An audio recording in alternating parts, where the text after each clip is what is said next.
كنت زلمة امبارح دقيت لك تجي تشرب معنا كاسة متي مش فوت.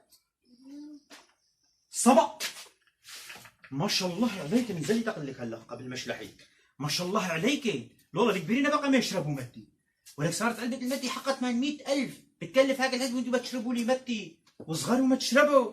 لما كنتوا ما كنتوا عايشين بهالبلد ولو، ولكن احنا فينا بقى نشتري لك كاسة المتي. لكن شو هذا برقروق؟ نطلع على السطح بنخليها تتشمس وتنشف وبنرجع نشربها، وصرنا مكررين لها الشغله 40 مره، كلها بتتشمس وبنرجع نشربها. ادهشتيني، يعني بتطلعوها بتشمسوها بتنشف بتردوا بتشربوها. لك برافو عليكي ابو نجيب زمان. ما شايف كيف صار عويداتها مثل قرام الحطب، صاروا بيدكشوا بالصبع قد ما النيفشان.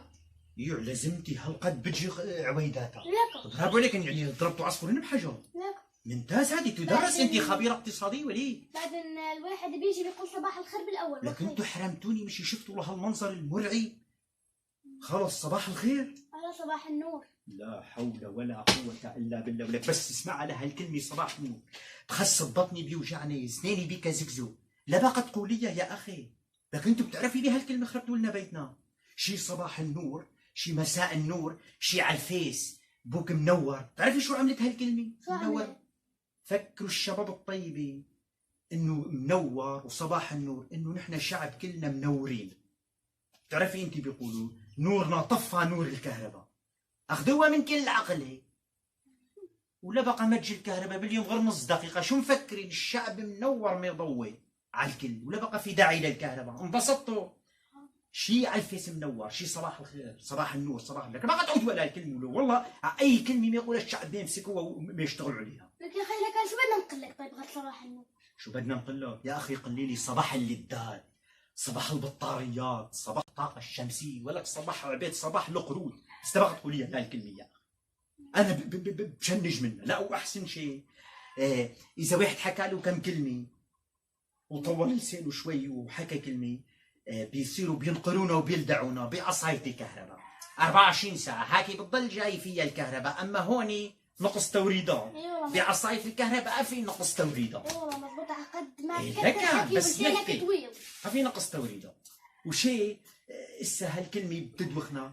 شي هون بيقولوا العلم نور والجهل ظلم. وين العلم نور والجهل ظلم؟ هيدا ما يقولوا لنا بعد التاسعة او البكالوريا روح اتجهوا على السوق للشغل، يعني يا في داعي لك الا العلم لا ولا نور ولا عدوشة.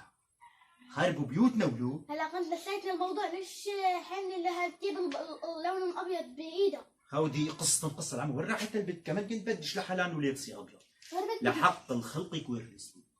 عمر وبقى بينزل الابيض على جسمي. ليش؟ من ورا الكهرباء. لا بتعرفي شو بيصير؟ ايه إلى هالوجبة الغسل الأبيض بالغسالة بتعرفي قد إيه؟ قد ايه؟ 9 شهور وصا ما خلصت. تو بتجي الكهرباء. عندنا جارتنا تجوزت هيدو صارت بالشهر التاسع حامي، راح تولي ويطلع الولد وسا وجبة الغسل الأبيض ما طلعت من الغسالة وتنطفت. ولذلك شو بدي أعمل؟ بدي اشلحي. والله فكرتك ليه تتغسلي على النهر. تغسلين على النهر؟ انتي مجنوني ولا؟ خيي روح اتركيه مشان بكره بس، مشان نكفنك فين بكره بس تموت من ورا لدعت عصاية الكهرباء مشان تكتر حكي وتطول لسانك منيح. يا عرضي معك حق، بدي من ورا لدعت عصاية الكهرباء. هي بتضل جاي فيه الكهرباء. قولتك احسن. اي والله احسن. والله وانا هيك بس بدي البت وراعت بدي كنت تشلحها كمان اما تتحمل. والله بتكون هربت من خوفها. منورين يا شباب. منورين. هلا كنت لا تحكي عن